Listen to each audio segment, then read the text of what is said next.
बच्चों आइए अब कंटिन्यू करते हैं बेटा हिस्ट्री में चैप्टर नंबर 10 जिसका नाम है traders Kings and pilgrims.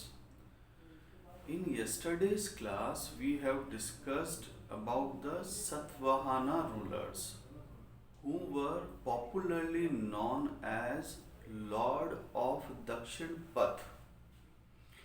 And why is it so? Because their kingdom resides mainly in the western part of India, and the route connecting the northern India to southern India compulsorily passes from the Satvahana rulers' kingdom.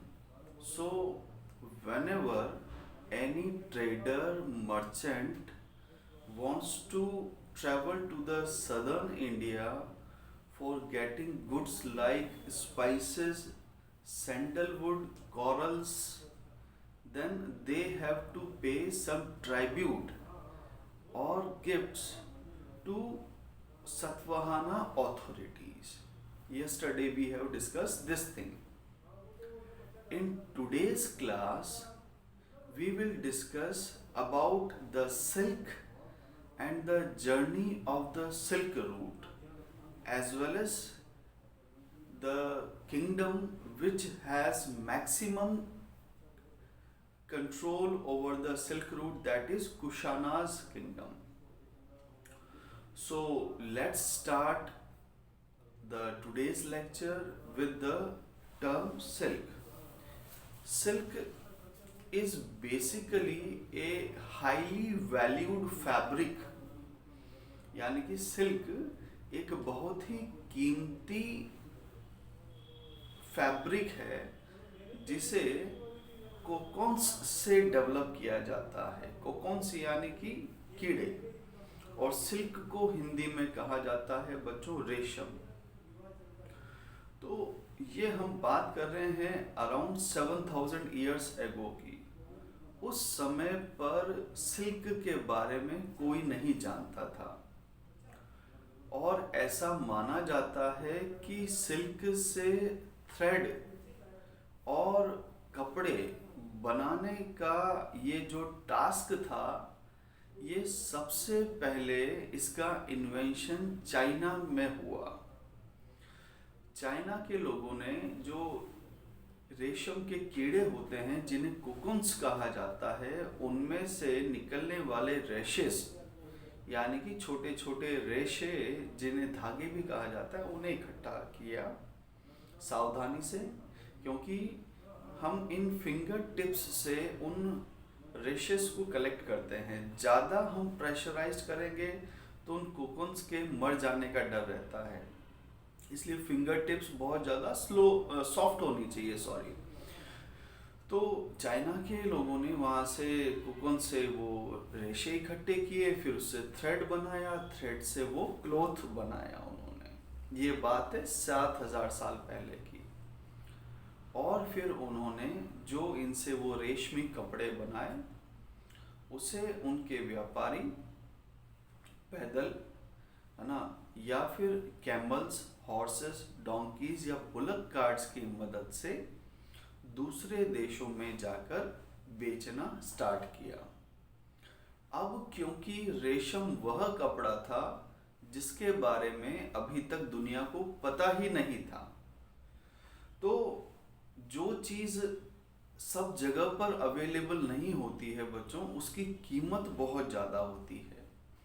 तो जब बाकी दुनिया के लोगों ने उसे देखा तो उन्हें बहुत पसंद आया, लेकिन साथ साथ इसकी चाइनीज़ ट्रेडर्स ने उसकी बहुत ज़्यादा कीमत भी रखी, क्योंकि उन्हें पता था कि ये और कहीं नहीं मिलता है, तो जो कीमत वो मांगना चाहेंगे वो उन्हें मिल जाएगी आसानी से। अब इतनी ज़्यादा हाई कीमत होने की वजह से इसे हर कोई अफोर्ड नहीं कर पाता था, यानी कि आम आदमी के बस की बात नहीं थी उस समय पर कि वो रेशम को खरीद सके और रेशम के बने हुए कपड़ों को पहन सके। केवल जो राज परिवार के जो सदस्य होते थे, राजा या रानी या उनके अन्य परिवार के सदस्य ही केवल रेशम से बनी हुई चीज़ों को खरीद पाते थे, और उन्हें पहनना एक तरह से स्टेटस सिंबल, यानी कि अपनी प्रतिभा, अपनी शान को वो बहुत ही ऊंचा समझते थे कि we are wearing the clothes made from silk which is not available at all in the world, जो दुनिया में कहीं पर भी नहीं है। काफी वर्षों तक चाइना ने इस सीक्रेट को कि how to make the silk from cocoons, इसे छुपा कर रखा। लेकिन जब व्यापारी धीरे धीरे दूसरे देशों में भी सिल्क को बेचने जाने लगे, तो कहीं ना कहीं ऐसा अंदाज़ा लगाया गया कि उन्होंने अपने मुंह से ही अपने द्वारा ही इस सिल्क के सीक्रेट को बाकी दुनिया को भी बताया, और फिर धीरे धीरे ये सिल्क कैसे बनाया जाएगा इसकी जानकारी दूसरे देशों को भी मिली। कैसे मिली? वो जो कीड़े थे वो व्यापारी अपने साथ उन देशों में भी लेकर गए, ताकि उन कीड़ों को जो पालने का काम था, उन्हें डेवलप करने का वर्क था, वो दूसरे देशों में भी स्टार्ट हुआ, है ना। सॉरी। और उन्होंने भी सिल्क को डेवलप करने के बारे में अच्छी खासी नॉलेज हासिल कर ली। अब ये तो बात हुई सिल्क की। अब बात करते हैं सिल्क रूट के बारे में। तो एक मैप के थ्रू मैं आपको समझाने की कोशिश करता हूं कि जैसे अगर ये सदर्न इंडिया वाला पोर्ट है और यहाँ पर कहीं पर तिब्बतियन प्लेट्यू,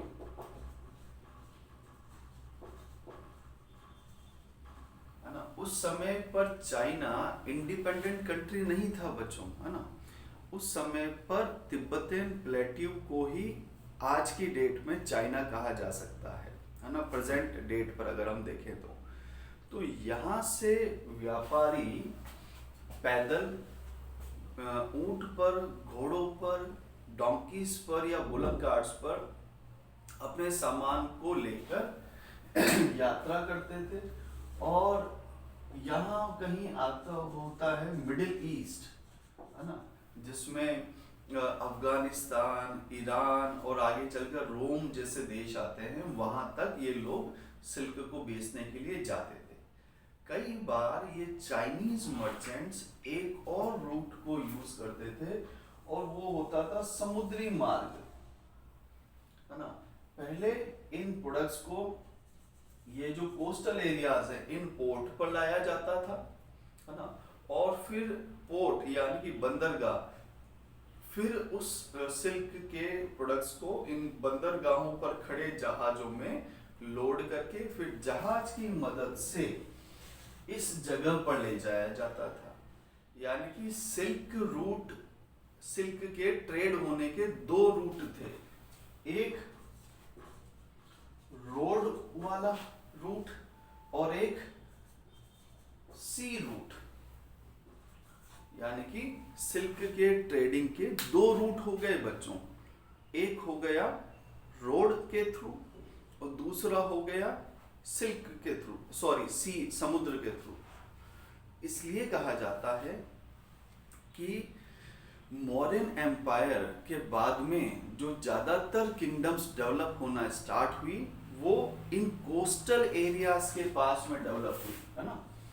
ये कहलाता है कोस्टल एरिया, ठीक है। ये तो है सी, समुद्र है, यहाँ पर तो पानी है, इंडियन ओशन है, इधर बे ऑफ बंगाल है, सॉरी इधर अरेबियन सी है, इधर बे ऑफ बंगाल, और नीचे की तरफ इंडियन ओशन। तो इन एरियाज को कहा जाता है कोस्टल एरियाज। तो यहाँ पर आपको सिखाया मैंने चोलास, चेरास, पांड्यास, कल भी बताया था सतवाहनास, और आज हम एक और किंगडम के बारे में बात करेंगे, वो है कुशानास, है ना। तो ये जो नई नई किंगडम्स आ रही थी, उन किंगडम्स का इन कोस्टल एरियाज के पास में डेवलप होने का रीजन क्या था? रीजन हम कल भी पढ़ चुके थे और आज वापस से डिस्कस करते हैं कि रीजन ये था कि ये इन रास्तों पर अपना कंट्रोल रखना चाहते थे, है ना। या ये लोगों का मोटिव ये था कि अगर जिन रूट से ट्रेड होता है, अगर हम उन रूट्स पर अपना कंट्रोल रखेंगे, है ना, अपना नियंत्रण रखेंगे, तो जो भी ट्रेडर या मर्चेंट इन रास्तों से होकर जाएगा, वो हमें बदले में कुछ ना कुछ ट्राइब्यूट, जिसे गिफ्ट भी कहा जाता है, वो हमें देकर जाएगा। और यही ट्राइब्यूट या गिफ्ट हमारी किंगडम के लिए एक इनकम का सोर्स बनेगी, है ना। क्योंकि आपको सिखाया है मैंने कि उस समय पर टैक्स का कंसेप्ट नहीं था इन किंगडम्स में, है ना। क्योंकि टैक्स तो क्या होता है, कंपलसरी, आपको देना ही पड़ेगा। और ट्राइब्यूट क्या होता है, विलिंगली, यानी कि हम अपनी इच्छा से कम या ज्यादा जो भी आप देना चाहें, that is the concept of tribute. ठीक है।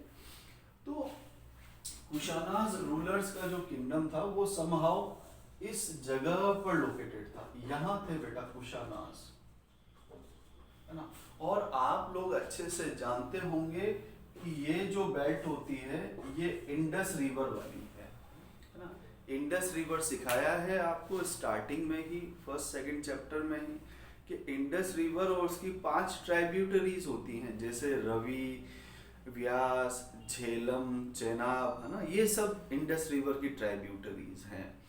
तो कुशानाज रूलर्स को आज से 2000 साल पहले की मैं बात कर रहा हूँ, ऐसा माना जाता है कि ये सबसे मेन किंगडम रही है जिसने सिल्क रूट पर अपना कंट्रोल रखा है ना।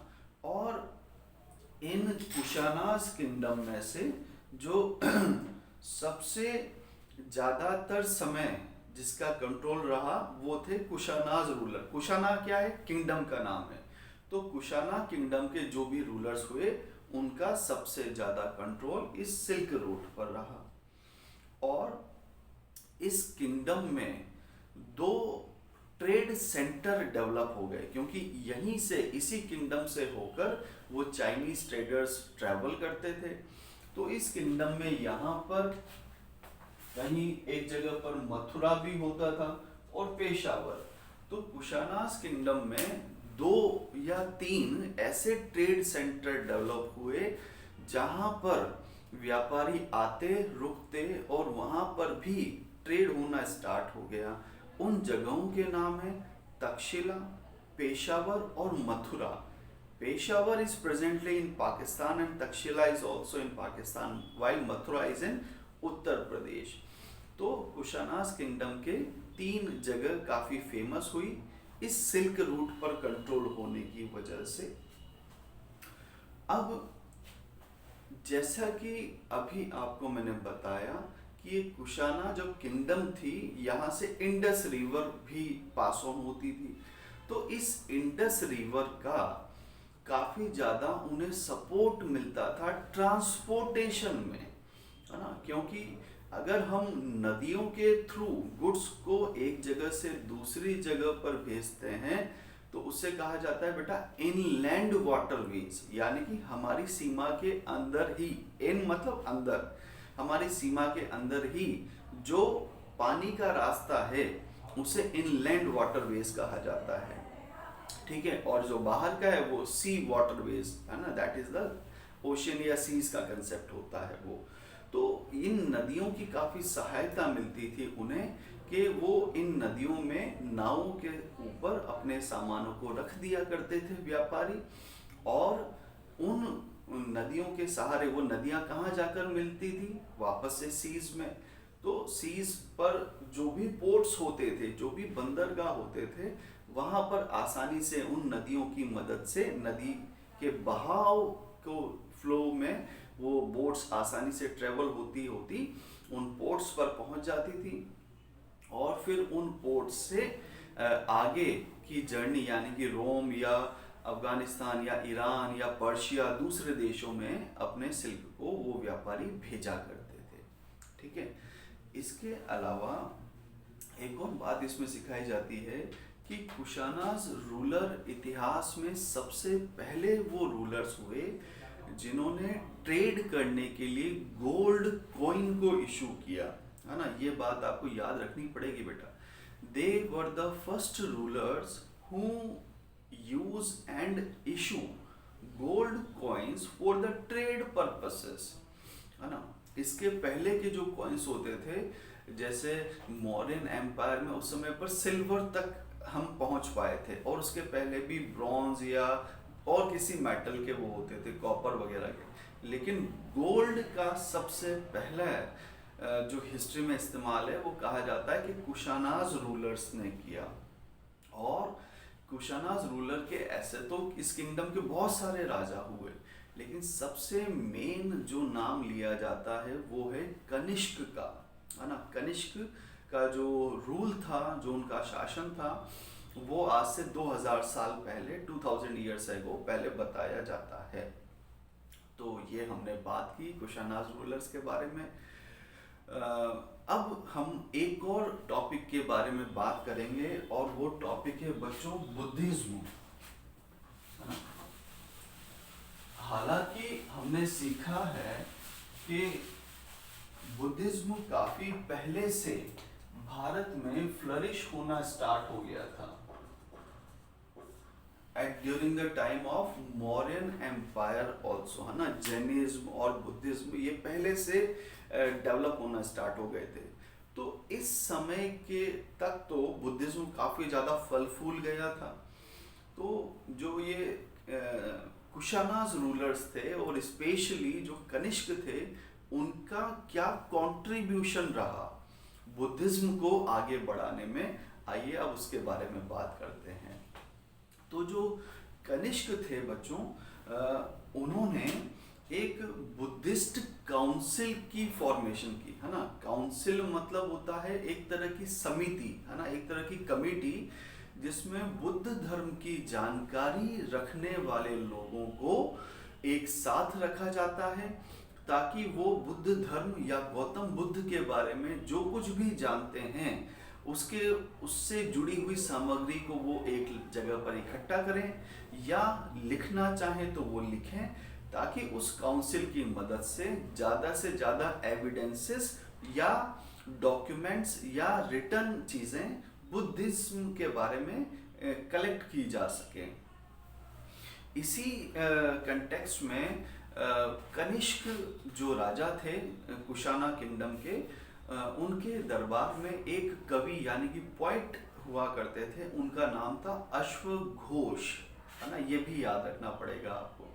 तो ये जो पोइट थे अश्वघोष, इन्होंने गौतम बुद्ध के बारे में एक बायोग्राफी लिखी। बायोग्राफी क्या होती है बच्चों? जब हम कोई भी पुस्तक किसी व्यक्ति के जीवन के ऊपर लिखते हैं, किसी अन्य व्यक्ति के जीवन के ऊपर लिखते हैं, तो उसे बायोग्राफी कहा जाता है। तो अश्वघोष ने गौतम बुद्ध के ऊपर एक बायोग्राफी लिखी, और उस पुस्तक का नाम दिया बुद्ध चरित्र, है ना। बुद्ध यानी कि गौतम बुद्ध से मतलब है, और चरित्र यानी कि कैरेक्टर।